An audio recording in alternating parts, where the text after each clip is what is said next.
الہی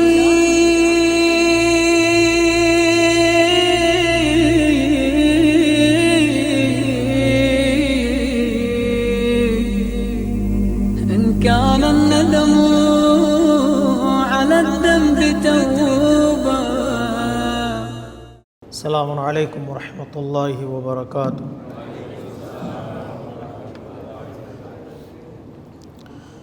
اعوذ باللہ من الشیطان الرجیم، بسم اللہ الرحمن الرحیم۔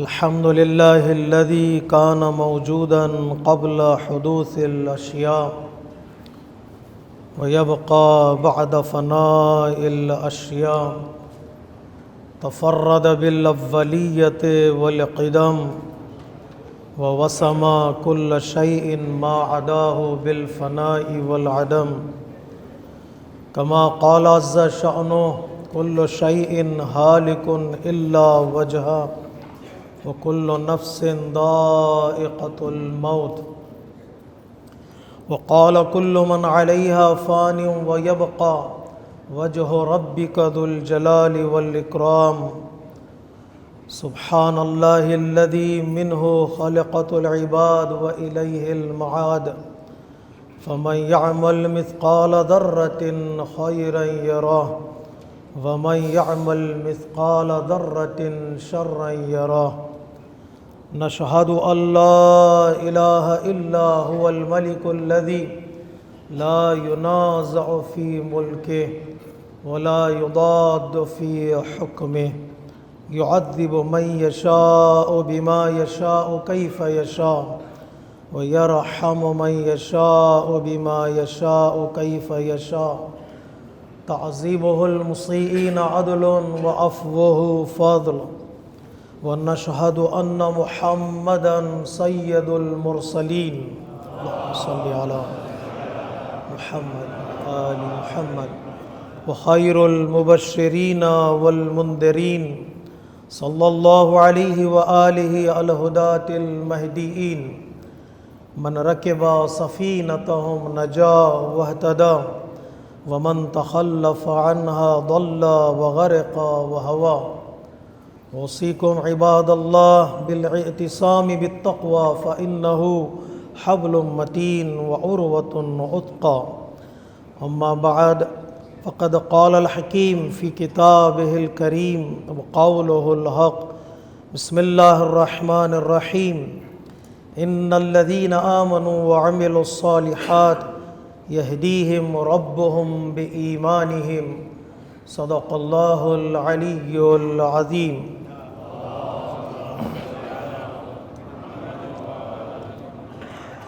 نماز گزاران عزیز، خطبہ اول کی ابتدا میں اپنے نفس کے ساتھ ساتھ آپ تمامی حضرات کو تقوی الہی کی دعوت دیتا ہوں۔ 10 ربیع الاول مناسبت ہے پیغمبر اسلام اور حضرت خدیجہ سلام اللہ علیہما کی شادی اور ازدواج کا دن، تاریخ میں معتبر تاریخ میں لکھا ہوا ہے کہ 10 ربیع الاول کو پیغمبر اسلام اور حضرت خدیجہ کا عقد نکاح ہوا، جو تاریخ اسلام کے لیے ایک بہترین نمونہ اور اسوہ ہے۔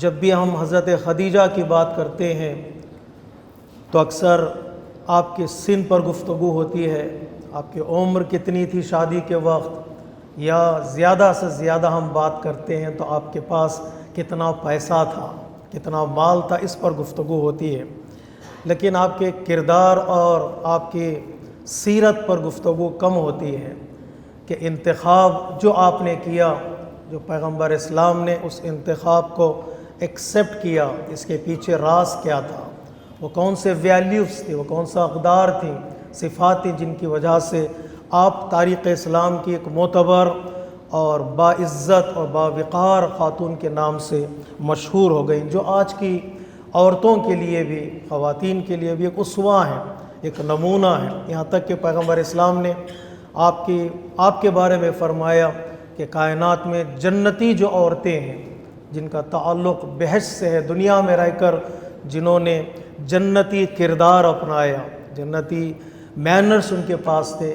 4 عورتوں کا آپ نے نام لیا، ان میں سے ایک حضرت خدیجہ سلام اللہ علیہا ہے، اس لیے کہ بیرون عوامل ہیں آپ کی شادی کے، آپ نے کس طرح پروپوزل بھیجا، کس طرح آپ تیار ہوئیں شادی کے لیے، کچھ ایسے ریزنز ہیں جو تاریخ بتاتی ہے کہ آپ کو پتہ تھا، چونکہ آپ آسمانی مذہب کے ماننے والی تھی، آپ کے رشتہ داروں میں علماء تھے جو ڈیوائن بکس کے ماننے والے جاننے والے تھے، انہوں نے انفارم کیا تھا، آپ کو بتایا تھا کہ یہ وہ وقت ہے جو ایک نبی مکہ مکرمہ میں مبعوث ہونے والا ہے۔ تو آپ نے سنا تھا اور تو ایمان لے آئے پیغمبر اسلام پر، اور پیغمبر اسلام کی تلاش میں تھی کہ وہ شخص کون ہے جو ظہور کرے گا بعنوان نبی اور بعنوان رسول۔ تو ظاہری اسباب میں سے ایک سبب یہ تھا کہ علم آپ کے پاس موجود تھا، اور دوسرا سبب جو پیغمبر اسلام کی زندگی سے تھا، جو آپ تجارت کے لیے تشریف لے گئے تھے شام کی طرف، آپ کا ایک غلام تھا میسرہ، آپ نے اپنے کچھ غلاموں کو بھیجا تھا ساتھ میں یہ دیکھنے کے لیے پیغمبر اسلام کا بیہیویئر کیسا ہے، پیغمبر اسلام کی زندگی کیسے، وہ کیسے بزنس کرتے ہیں، وہ کیسے تجارت کرتے ہیں، اور ان کا کیریکٹر کیا ہے۔ تو جو رپورٹ دی آپ کے غلاموں نے خدیجہ کو، وہ رپورٹ بڑی خوبصورت رپورٹ تھی، آپ کے اخلاق کے بارے میں بتایا۔ یہ اسلام سے پہلے کی بات ہے، اسلام کے اعلان کرنے سے پہلے آپ کے اخلاق کے بارے میں بتایا، آپ کے کردار کے بارے میں بتایا، آپ کی امانت داری اور صداقت اور ٹرسٹ ورتھینس کے بارے میں بتایا۔ تو حضرت خدیجہ مانوس ہوئیں اس کردار سے، اس کیریکٹر سے، اور ان کے دل میں وہ محبت جاگی جو عام طور پر کردار کو دیکھ کر انسان کے دل میں محبت پیدا ہوتی ہے۔ اور یہ بھی بتایا جو میریکلز دیکھے گئے اور جو میریکلز آنکھوں سے دیکھا لوگوں نے، اس کا بھی ذکر کیا، مسلمانوں نے نہیں، اور اس وقت کے موجود عیسائی علماء نے دیکھا کہ ایک ابر کا ٹکڑا آپ کے سر پر سایہ فگن تھا، آپ جہاں بھی جاتے ایک کلاؤڈ کا ٹکڑا جو پیس آف دا کلاؤڈ آپ کے سر پر رہتا، سائے کے طور پر، ایک امبریلا کے طور پر۔ راہبوں نے دیکھا اور بڑے بڑے کرسچن اسکالرس نے دیکھا، اور دیکھنے کے بعد کہا ضرور یہ شخص یا تو انبیاء کی نسل سے ہے، یا نبی ہے، یا نبی ہونے والا ہے۔ چونکہ آپ حضرت ابو طالب کے ساتھ رہتے تھے ہمیشہ، تو بلایا گیا حضرت ابو طالب کو، پوچھا گیا کہ آپ ان کے کیا لگتے ہیں؟ تو حضرت ابو طالب نے سیکیورٹی اور سیفٹی کے لیے کہا میں ان کا باپ ہوں، کہ میں ان کی پرورش کرتا ہوں۔ تو اس وقت کے کرسچن اسکالرس نے کہا نہیں، اگر ہم نے جو کتابوں میں پڑھا ہے وہ یہ ہے کہ اس کے باپ کا انتقال پہلے ہی ہو چکا ہے، بتاؤ تم کون ہو؟ تب حضرت ابو طالب نے بتایا ہاں میں ان کی پرورش کرنے والا، میں ان کا چچا ہوں۔ تب راہبوں نے کہا کہ اس بچے کی حفاظت کرنا، اس نوجوان کی حفاظت کرنا، کہیں ایسا نہ ہو کہ دشمن اس پر حملہ کرے، دشمن اس پر اٹیک کرے۔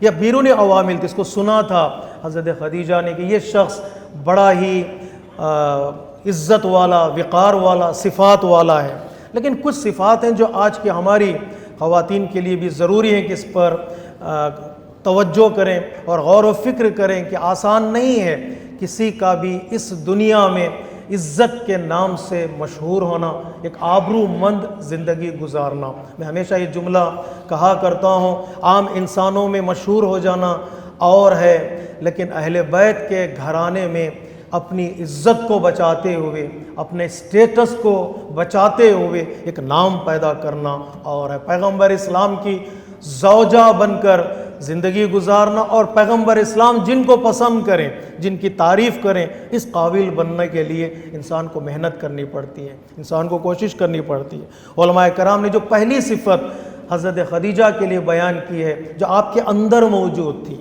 یہ صفتیں وہ ہیں جو انسان کے اندر موجود ہوتی ہیں، جسے کھریدنا پڑتا ہے، ڈھونڈنا پڑتا ہے۔ پہلی صفت ہے وہ عفت اور آپ کی پاک دامنی ہے، آپ کا موڈسٹی کی طرف توجہ کرنا اور اپنے دامن کو کفر سے، شرک سے، برائیوں سے اور گناہ سے بچانا، سہولتوں کے ہوتے ہوئے۔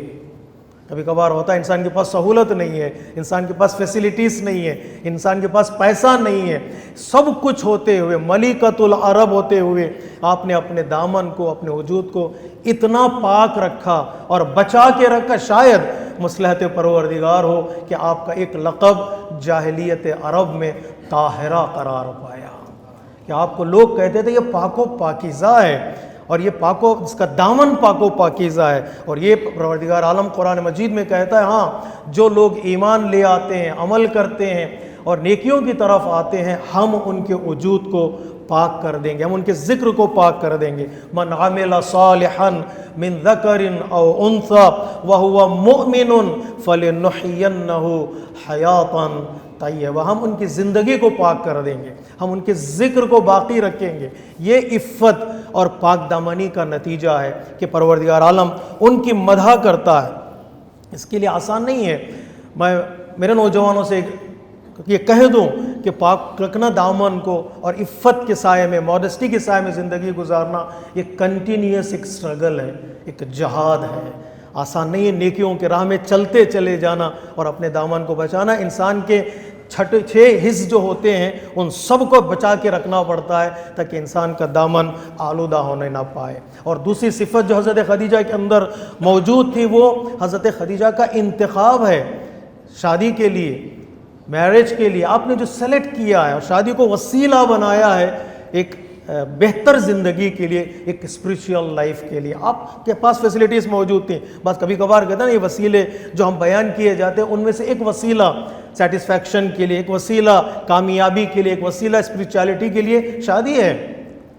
شادی کے ذریعے سے انسان اس مقام تک پہنچتا ہے جو قرآن مجید میں وسیلے کا لفظ استعمال ہوا ہے، اس کو ہم جنرلائز کریں تو وہاں پر ایمان بھی ہے، اسلام بھی ہے، نیک اعمال بھی ہیں، شادی بھی ایک وسیلہ ہے۔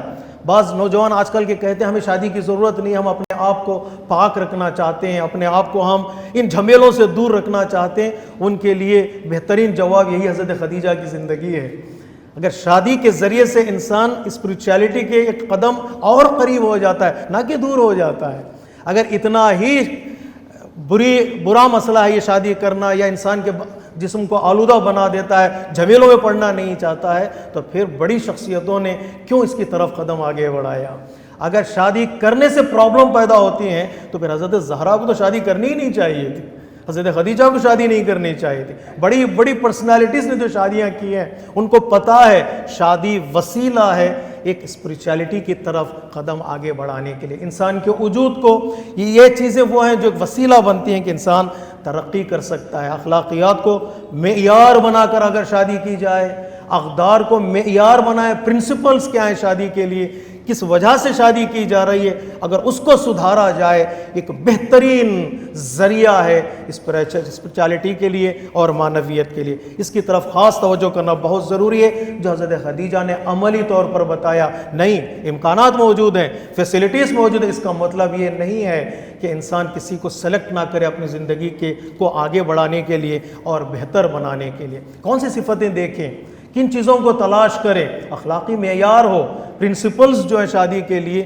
وہ دیکھیں کہ کون سی صفات کے سائے میں ایک بہتر زندگی گزاری جا سکتی ہے، کن صفات کے سائے میں کامیاب زندگی گزاری جا سکتی ہے۔ اور جو تیسری صفت جو حضرت خدیجہ کے اندر علماء کرام نے ڈھونڈا، تلاش کیا ہے، وہ آپ کا ایمان لے آنا ہے، آپ کا اسلام کے دائرے میں ثابت قدم رہنا ہے۔ ان الذین آمنوا وعملوا الصالحات یہدیہم ربہم بایمانہم۔ ایک بار انسان ایمان کا اقرار کر کے دیکھے، ایک بار انسان اسلام کے دائرے میں آ کر دیکھے، بعد ایمان خود انسان کو بتاتا ہے اسے کیا کرنا ہے، اسلام خود انسان کو بتاتا ہے اسے کیا کرنا ہے۔ دیکھیں، آپ نے ایمان لے آئے آپ پیغمبر اسلام پر اور اسلام کو ایکسیپٹ کیا اس زمانے میں جہاں پر جاہلیت تھی، اس زمانے میں جہاں پر لوگ مخالفت کرتے تھے، لوگ تیار نہیں تھے کہ کوئی ایمان لے آئے، کوئی اسلام لے کر آئے۔ ایک سٹرگل تھا، ایک جہاد تھا، آپ نے فائٹ کیا، اتنا مضبوط آپ کا ایمان تھا، آپ کا نام تاریخ میں ایمان لانے والوں کی فہرست میں لکھا گیا، پہلی خاتون۔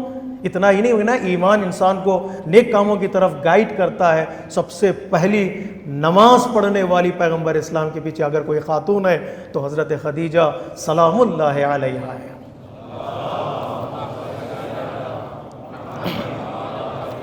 اور اتنا خوبصورت یہ معیار اور فضیلت ہے آپ کی جسے دنیا بیان نہیں کر سکتی ہے۔ اور دنیا دیکھے، اس کو غور کرے اس بات کی طرف کہ آپ کا نام لکھا جائے ایمان لانے والوں کی فہرست میں، نام لکھا جائے عمل کرنے والوں کی فہرست میں، اور پیغمبر اسلام نے آپ کی مدح کی ہے. آپ کے وفات کے بعد مدتوں بعد آپ نے اپنی بیوی کی تعریف کی، مدح کی ہے. بڑا مشکل ہوتا ہے مردوں کا بیوی کی تعریف کرنا. ہم تو سلام بھی سوچ کر کرتے ہیں، سلام کریں کہ نہ کریں، لیکن پیغمبر اسلام نے مدتوں بعد حضرت خدیجہ کی تعریف کی. اور آپ کی جو جوان بیویاں تھیں انہوں نے کہا یا رسول اللہ کس کی تعریف کر رہے ہیں، وہ تو گزر گئیں، سن رسیدہ تھیں اور گزر گئیں. تو پیغمبر اسلام نے کہا تمہیں نہیں معلوم، کچھ چیزیں ایسی ہیں جو زمانے کے گزرنے سے وہ گزر نہیں جاتی. شخص گزر جاتا ہے، کبھی ایمان نہیں گزرتا ہے. اس وقت حضرت خدیجہ نے میرا ساتھ دیا جب کوئی میرا ساتھ دینے کے لیے تیار نہیں تھا. اس وقت خدیجہ نے مجھ پر ایمان لے آئی جبکہ کوئی مجھ پر ایمان لانے کے لیے تیار نہیں تھا. چہروں پر مسکراہٹ آپ کے آ ہی جائے گی کہ حضرت خدیجہ نے مجھے وہ دیا ہے کہ تم میں سے کسی نے مجھے وہ نعمت عطا نہیں کی. بتاؤ کون سی نعمت ہے؟ وہ رحمت پروردگار ہے پیغمبر اسلام کے گھر میں. وہ رحمت للعالمین کے گھر میں رحمت بن کر آئی ہیں حضرت فاطمہ زہرا سلام اللہ علیہا.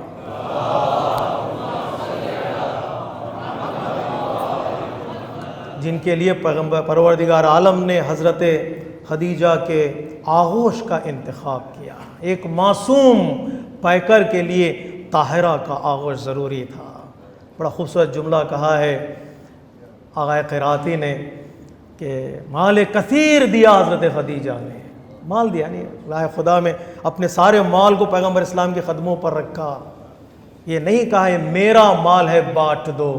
حضرت خدیجہ نے کہا یا رسول اللہ یہ آپ کا مال ہے، آپ اس مال کے مالک ہیں.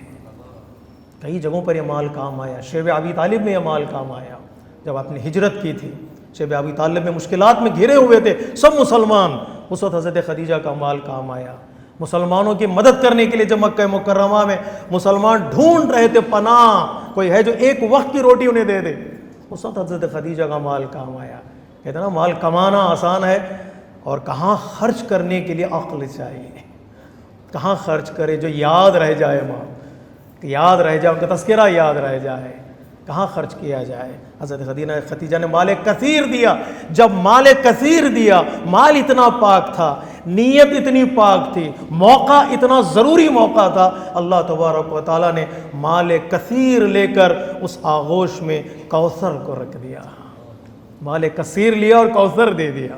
اے خدیجہ وقت پر تو نے اپنا مال دیا ہے، اب دین کی خدمت اگر کوئی نسل کرے گی وہ حضرت خدیجہ کی نسل کرے گی. تو یہ ایمان انسان کو گائیڈ کرتا ہے. اگر مضبوط ایمان ہو، اگر اسٹرینتھ ہو ایمان میں، تو یہ ایمان خود گائیڈ کرے گا نیکیوں کی طرف. کہاں مال خرچ کرنا ہے، میری ذمہ داری کیا ہے، میری رسپانسبلٹی کیا ہے. اور چوتھی صفت جو حضرت خدیجہ میں تلاش کی وہ ہجرت ہے. آسان نہیں ہے ایک مالدار کا جس نے بہتر زندگی گزاری ہو.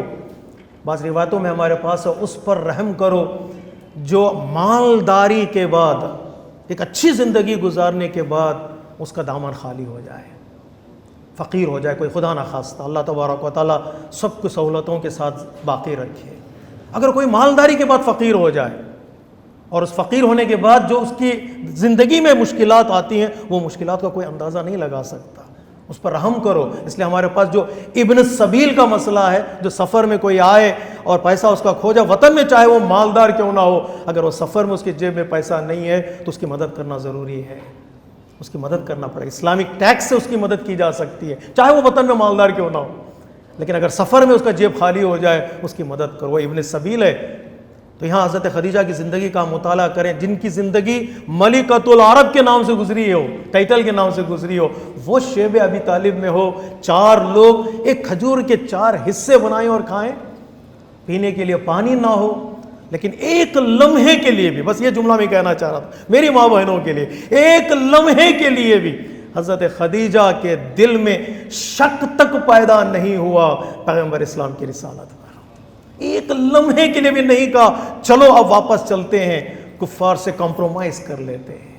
ایک لمحے کے لیے سوچا بھی نہیں. آخری لمحات تک آپ مضبوط رہیں، ڈٹی رہیں، اتنا کہ بیمار ہو گئی آپ اسی شیب ابی طالب میں. بعض علماء کرام کہتے ہیں اسی بیماری کے نتیجے میں آپ کا انتقال ہو گیا, اسی بیماری کے نتیجے میں. لیکن شکوہ نہیں کیا, شکایت نہیں کی. اسے علماء کرام نے ہجرت کا نام دیا ہے. اللہ تبارک و تعالیٰ نے ایک صاحبان ایمان کی ایک صفت, جب مشکلات میں آدمی گھر جاتا ہے, سہولتوں سے مشکلات کی طرف آیا, مالداری سے فقیری کی طرف ہے, جب آدمی گھر جاتا ہے وہ ہجرت کرتا ہے. اس ہجرت میں پریشان نہیں ہونا ہے. ہجرت کا لفظ جہاں بھی اللہ نے استعمال کیا قرآن مجید میں, اکثر و بیشتر جگہوں پر اللہ تبارک و تعالیٰ نے ہجرت کے ساتھ جہاد کا لفظ استعمال کیا ہے. وہاں تمہیں اسٹرگل کرنا پڑے گا, وہاں تمہیں ڈٹے رہنا پڑے گا. الذین آمنوا وہاجروا وجاہدوا فی سبیل اللہ.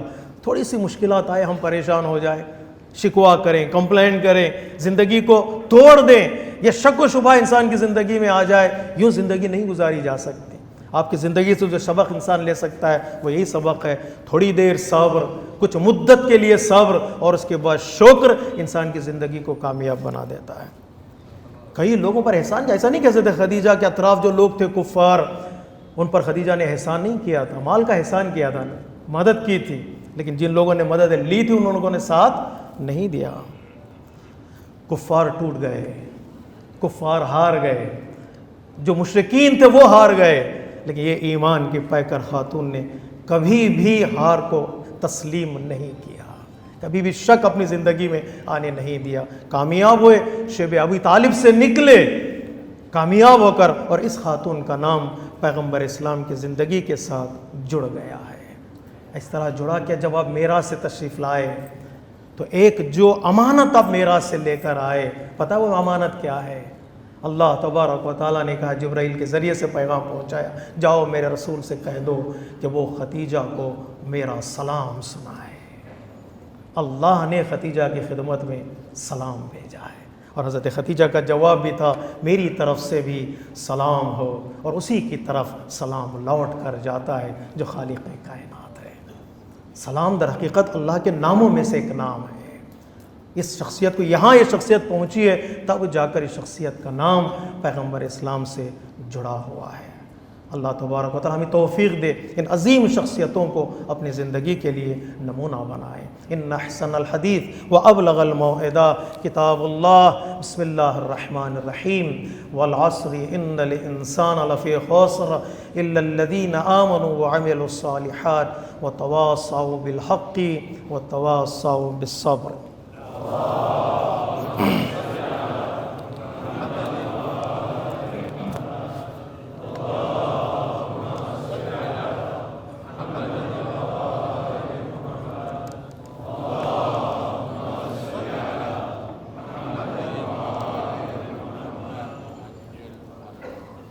بسم اللہ الرحمن الرحیم. الحمد للہ الذی لا الہ الا هو الحلیم الکریم غافر الذنب وقابل التوب وهو الغفور الرحیم. سبحان من سبقت رحمته غضبا وبسط الیدین بالرحمہ. خطبہ دوم کی ابتدا میں ایک بار پھر میں اپنے نفس کے ساتھ آپ تمامی حضرات کو تقوی الہی کی دعوت دیتا ہوں. اللہ تبارک و تعالیٰ نے قرآن مجید میں بارہا یونٹی پر, وحدت پر گفتگو کی ہے. Allah has invited all the believers towards unity. ساتھ رہو, ساتھ زندگی گزارو. وَاعْتَصِمُوا بِحَبْلِ اللَّهِ جَمِيعًا. وَاعْتَصِمُوا بِحَبْلِ اللَّهِ. وَاعْتَصِمُوا عصمت سے, ہولڈ کے معنی میں بھی ہے, ہولڈ دا روپ آف دا اللہ, اور یہ روپ اس کا نتیجہ بھی عصمت میں, اعتصام میں. It will protect you, it will protect you. وَاعْتَصِمُوا بِحَبْلِ اللَّهِ جَمِيعًا وَلَا تَفَرَّقُوا. It's a command of Allah, حکم of Allah to establish the unity among the Muslims. ہماری کمیونٹی میں, گھر کے ماحول میں یونٹی, کمیونٹی میں لوگوں کے درمیان یونٹی ہو, ہمارے سیکٹس کے درمیان جو لوگ زندگی گزارتے یونٹی ہو, اور مسلمانوں کے درمیان جو ویریس سیکٹس ہیں ان کے درمیان یونٹی ہو, اور تمام مسلمانوں کے درمیان, اور پھر ایک اور براڈر ہم اس کو سرکل کو بڑھا سکتے ہیں اور بڑا کر سکتے ہیں, ایکسپینڈ کر سکتے ہیں. ڈیوائن ریلیجن کہ جتنے ماننے والے ان کو یونٹی میں لا سکتے ہیں. نہیں, we can convert whole world into one family. وہاں پر میسیج ہوگا ہیومینٹی کا, وہاں پر میسیج ریلیجن کا نہیں ہوگا, ہیومینٹی کا میسیج ہوگا جو real message of the religion ہے. اللہ تبارک و تعالیٰ نے بلایا ہے, وَاذْكُرُوا نِعْمَةَ اللَّهِ عَلَيْكُمْ إِذْ كُنْتُمْ أَعْدَاءً. Remember the blessing of Allah Tabarak wa Ta'ala when you were the enemies, you are killing each other. فَأَلَّفَ بَيْنَ قُلُوبِكُمْ. The love has put by Allah Tabarak wa Ta'ala in your hearts. کس نے جوائن کیا ہم کو؟ دور دور سے آنے والے لوگ کیسے یونائٹ ہو گئے. فَأَصْبَحْتُمْ بِنِعْمَتِهِ إِخْوَانًا. You are converted into brotherhood and sisterhood. وَكُنْتُمْ عَلَى شَفَا حُفْرَةٍ مِّنَ النَّارِ فَأَنْقَذَكُمْ مِنْهُ. کہاں تھے لوگ؟ لوگ گر رہے تھے, فائر میں گر رہے تھے. اختلاف اور ڈفرینسز کے پٹ آف دا فائر میں گر رہے تھے. اللہ تبارک و تعالیٰ نے بچایا. كَذَلِكَ يُبَيِّنُ اللَّهُ لَكُمْ آيَاتِهِ لَعَلَّكُمْ تَهْتَدُونَ. یوں اللہ تبارک و تعالیٰ اپنی نشانیوں کو بتاتا ہے. دا بیسٹ بلیسنگ آف اللہ تبارک و تعالیٰ on the Muslims is the unity. پیغمبر اسلام جب جاہلیت میں جب کفار خانہ کعبہ کو ریکنسٹرکٹ کر رہے تھے اور بنا رہے تھے, دیواریں کھڑی کر رہے تھے, because of the floods the walls of the Khana Kaaba has been fallen down, تو حجر اسود کو رکھنے کا وقت آیا. دا بلیک اسٹون جسے ہم کہتے ہیں نا, حجر اسود, it is a stone of heaven. پتہ نہیں کئی روایتیں اس میں جانا مجھے نہیں ہے. دا اسٹون آف ہیون کو رکھنے کی بات آئی. Every tribe of the Mecca they want to take this honour for themself. جھگڑا ہونے کا قریب تھا, لڑائی ہونے کا امکانات بہت زیادہ تھے, ڈسپیوٹ بڑا, ایک دوسرے میں آگے بڑھ رہے تھے, چلو ہم مار دیں گے ایک دوسرے کو, ہم یہ آنر کسی اور کو نہیں دیں گے. کسی بزرگ نے, سینئر سٹیزن نے, کہتے ہیں مولا کائنات کہتے ہیں کبھی کبھار مجھے یوتھ کے جوش سے زیادہ کبھی کبھار سینئر سٹیزن کے ہوش مجھے پسند آتا ہے. ان کا ایک آئیڈیا ممکن ہے, possibilities are there, they can change the whole scenario. کسی نے کہا کہ چلو کل صبح دیکھتے ہیں, جو سب سے پہلے خانہ کعبہ میں اس ڈور سے آئے گا, مین ڈور سے, وہ ہمارے درمیان فیصلہ کرے گا. یوں اللہ تبارک و تعالیٰ کی مشیت آگے بڑھتی ہے. تو انتظار کیا تو دیکھا پیغمبر اسلام سے پہلے, ابھی اعلان نہیں کیا, داخل ہوئے. سب لوگوں نے مل کر کہا یہ انسان ہمارے درمیان فیصلہ کرے گا. اس ٹرسٹ ورتھی, ٹروتھ فل, آنیسٹ, اور یہ ہمارے درمیان فیصلہ کرے گا. پیغمبر اسلام آئے اور آپ کے لیے ایک آنر تھا کہ آپ اپنے ہاتھوں سے اٹھاتے اس حجر اسود کو وہاں رکھ دیتے جہاں رکھنا چاہیے. پروفیٹ نے کہا نہیں, اس کو ایک کلاتھ میں, ایک شیٹ میں رکھا جائے. اس شیٹ میں آپ نے رکھا, سارے ٹرائبس کو بلایا, every tribe can hold the corner of that sheet. سب لوگوں نے اٹھایا اس کو. پیغمبر اسلام نے اپنے ہاتھوں سے اس حجر اسود کو وہاں رکھا جہاں آج رکھا ہوا ہے. آنر پیغمبر اسلام لے سکتے تھے نہیں, لیکن اس شیٹ میں کیوں رکھا, یہ کلاتھ میں کیوں رکھا, کیوں ٹرائبس کو بلایا؟ پیغمبر اسلام بتانا چاہ رہے تھے آنر لے لینا آسان ہے, لیکن آنر کو ڈیوائڈ کر کے زندگی گزارنا میں کمال ہے, سکسس ہے. اس سکسس کی طرف توجہ کرنا بہت ضروری ہے. سارے ٹرائبس کو راضی بھی کر دیا, اور جو آنر ملنا تھا وہ مل بھی گیا ہے. آج اسلام کی حالت سوری ٹو سے اس حجر اسود کی طرح ہے. آج وہ ایک شیٹ پر رکھا ہوا ہے. اب سارے مسلمانوں کی ذمہ داری ہے اس شیٹ کو اٹھائے, اس کلاتھ کو اٹھائے, ہر ٹرائب, ہر سیکس اس کو ایک گوشے کو پکڑے, اس کو اٹھائے اور اتنا بلند کرے جو اسلام کی اصل جگہ ہے اس جگہ پر اسلام پہنچ جائے. ہم نے آپس میں اتنی لڑائیاں لڑی, اتنی ڈیویژن ہمارے اندر ہوئے, اتنے سیکٹس میں ہم بٹ گئے. اسلام کا جو حقیقی مقام تھا وہ اسلام کا حقیقی مقام ہمیں نظر نہیں آتا. گم ہو گیا اسلام کہیں سیکٹس میں. کون ڈھونڈے اس اسلام کو؟ یہ یونٹی ہے جو اس اسلام کو کھویا ہوا مقام دلا سکتا ہے. یہ یونٹی ہے جو اسلام کو وہ جو مقام ہے جو اللہ تبارک و تعالیٰ نے کہا لِیُظْہِرَهُ عَلَى الدِّینِ کُلِّهِ, وہ مقام ملے گا. The Islam will overcome all the religions. Islam is the only one religion from Allah Tabarak wa Ta'ala. Islam has to rule on the whole world. یہ کب ہوگا؟ جب ہم سب یونائٹ ہوں گے. جب یونائٹ ہو کے کام کریں گے تو یہ کام ہوگا. کئی باتیں ہم کرتے ہیں یونٹی کی. الحمدللہ ہمارے یہاں گفتگو بہت ہوتی ہے. We are experts talking about the unity. Seminars ہوتے ہیں, کانفرنس میں ہوتے ہیں. بقول کسی ایک ایرانی اسکالر کے سیمینارس اور کانفرنسز میں کیا ہوتا ہے, وہ فارسی کا میں ترجمہ کروں گا.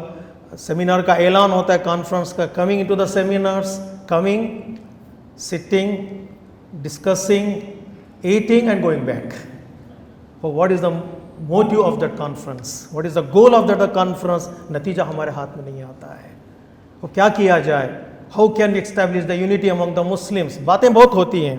2-3 چیزیں ہیں میں ٹائم کا خیال کرتے ہوئے آپ کی خدمت میں پیش کر دیتا ہوں. دیکھیں ہمارے پاس بہت کام ہوتے ہیں.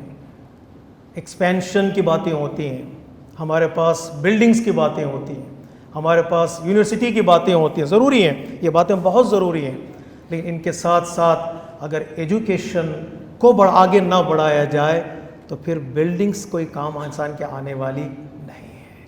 جتنا شعور بڑھے گا, نالج بڑھے گی, علم بڑھے گا, وزڈم بڑھے گا, اتنا ہی انسان یہ جاننے لگے گا.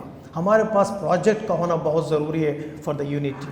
پلان کا ہونا بہت ضروری ہے. ہمارے پاس کوئی پلان ہے کیسے آگے بڑھایا جائے, کیسے آگے بڑھایا جائے, اس پروسیس کیسا ہو اور کون سے سٹیپس کو فالو کیا جائے یونٹی کے لیے, شاید ہم نے سوچا بھی نہ ہو. سوچنا پڑے گا. جہاں ایکسپینشن کی بات ہوتی ہے وہاں ایجوکیشن کی بھی بات ہونی ضروری ہے. کبھی کبھار ہم نے ریسنٹ ڈیز میں, پچھلے جو مہینے گزرے ہیں, الحمدللہ ہماری جماعتوں نے اچھا کام کیا. یونٹی کے لیے بہت سارے کام ہوئے ہیں, لیکن اس کو کنٹینیو کرنا بہت ضروری ہے. آگ لگنے کے بعد آگ کو بجھانے کے لیے بالٹی میں پانی لے کر دوڑنا اور ہے, اور آگ لگنے نہ دینا اور ہے. یہ کوشش کریں کہ آگے نہ لگے. کہ بالٹی کے پانی کی ضرورت کیا ہے, کیوں بکیٹ میں پانی لے کے بھاگے آدمی. آگ نہ لگے, یہ کام کرنا بہت ضروری ہے. اس کے لیے محنت بہت ضروری ہوتی ہے. اور دوسرا کام جو ہمیں کرنا ہے کہ یونٹی کو as a subject of discussion ہمارے سلیبس میں انوالو کرنا ہے. نماز جماعت کی صورت میں, نماز جمعہ کی صورت میں, نماز عیدین کی صورت میں, تشیع جنازہ کی صورت میں, کلاسز کی صورت میں, مکتب کی صورت میں, ہمارے سلیبس میں اس کو انوالو کرنا ہے, تاکہ لوگ, بچے ہمارے جانیں کہ what is the value of the unity in our life. اگر یہ نہ ہو تو ہماری زندگی آگے نہیں بڑھے گی. میں نے بارہا کہا ہے, ہسبینڈ اینڈ وائف میں یونٹی نہ ہو تو بچوں کو دشمن اٹھا کر لے جائے گا. اگر کمیونٹی میں یونٹی نہ ہو تو دوسرے کمیونٹیز ہم سے سالوں آگے نکل جائیں گے, ہم پیچھے رہ جائیں گے. اگر مسلمانوں میں یونٹی نہ ہو تو اسلام فوبیا کے نام پر اسلام پر اٹیک ہوتے رہیں گے, ہم ہمیشہ ڈیفینڈ کرتے ہی رہ جائیں گے. آج یہی حالت ہو رہی ہے نا ہماری, اس لیے کہ ہم لوگ کہیں ایک کامن ایشوز پر ہاتھ میں ہاتھ ملانے کے لیے تیار نہیں ہیں. اور جو تیسری چیز ہے جو بہت ہی ضروری ہے وہ میڈیا میں کام کرنا ہے. آج میڈیا ہمارے ہاتھ میں نہیں ہے. وہ جو بولتے ہیں ہم کرتے ہیں. کوئی ایک کلپ آ جاتی ہے تو ہم ایموشنل ہو جاتے ہیں, کوئی ایک میسیج آ جاتا ہے تو ہم بھڑک جاتے ہیں. اچھا کہا کسی بزرگ اسکالر نے, ہمیں بھڑکایا جاتا ہے, پھر ہمیں مارا جاتا ہے, اور جب ہمارے پاس سب کچھ ہم سے لٹ جاتا ہے تو پھر ہمیں کھانا بھی دیا جاتا ہے. تو ہم لوگ اویئر نہیں ہیں, ہم لوگ جاگ نہیں رہے ہیں, اس لیے کہ ہم لوگ کام نہیں کر رہے. میڈیا میں بہت کام کرنا ہے, بہت کام کرنا ہے. سالوں پہلے آیت اللہ خامنہئی نے کہا تھا, اگر میرے بدن میں طاقت ہوتی اور مجھے پاس فرصت ہوتی تو میں سب پہلا کام میڈیا میں کرتا. پہلا میں چلا جاتا, وہاں پر لوگوں کو بتاتا کہ آج کی دنیا میں کیا گزر رہی ہے. اس کا مطلب یہ ہے کہ یہ سیریس ایشو ہے, اس پہ کام ہونا بہت. ہمارے یوتھ جو لوگ اس پہ ایکسپرٹ ہیں, جو لوگ جانتے ہیں, ان کو ہاتھ ڈالنا ہے, ان کو آنا ہے, اپنے ایکسپرٹیز کا بہترین استعمال کریں. انشاءاللہ وہ دن دور نہیں کہ ہم ریئل میسیج کو لوگوں تک پہنچائیں. اگر ہم نہیں پہنچائیں گے تو مولا کائنات فرماتے ہیں دشمن پہنچائے گا, مرجعہ جو عمل سے دور ہیں وہ پہنچائیں گے, اور ہمارے نوجوانوں کا عمل سے دور کر. اس سے پہلے کہ ہمارے نوجوان پر دشمن اٹیک کرے, تم اپنے قبضے میں لے لو. کس طرح لیں آج کے زمانے میں, سوائے میڈیا کے اور کوئی ذریعہ آج نہیں ہے. ہمارا دشمن ہمارے گھروں تک آ چکا ہے، ہمارے بچوں کی جیب میں ہے، ہمارے بچوں کے ذہن میں ہے۔ اس کی طرف خاص توجہ کرنا بہت ضروری ہے۔ وہ دن دور نہیں ہے۔ اف وی آر یونائٹیڈ، ہمارے اندر اسٹرنتھ پیدا ہوگی، ہمارے اندر طاقت پیدا ہوگی۔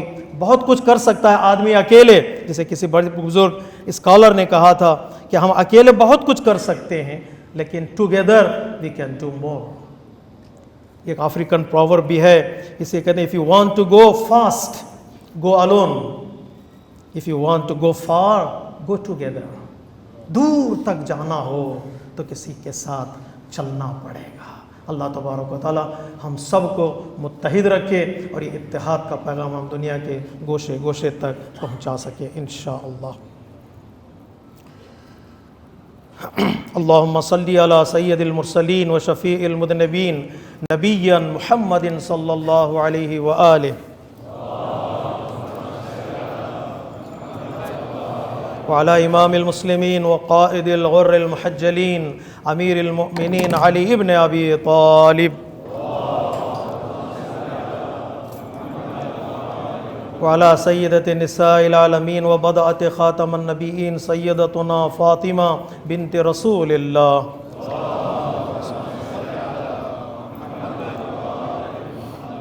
وعلى الحسن المجتبى والحسين الشهيد بكربلاء سيدي شباب أهل الجنة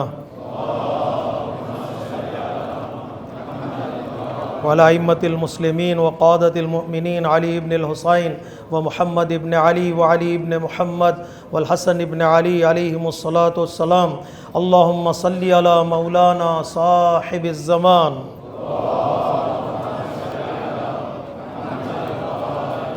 صلوات اللہ وسلامہ علیہ وعلی آبائہ الکرام۔ اللہم عجل فرجہ وسہل مخرجہ۔ اللہم اجعلنا ممن یذکر فتنفع الذکر۔ ان اللہ یأمر بالعدل والإحسان وإیتاء ذی القربى وینہی عن الفحشاء والمنکر والبغی یعظکم لعلکم تذکرون۔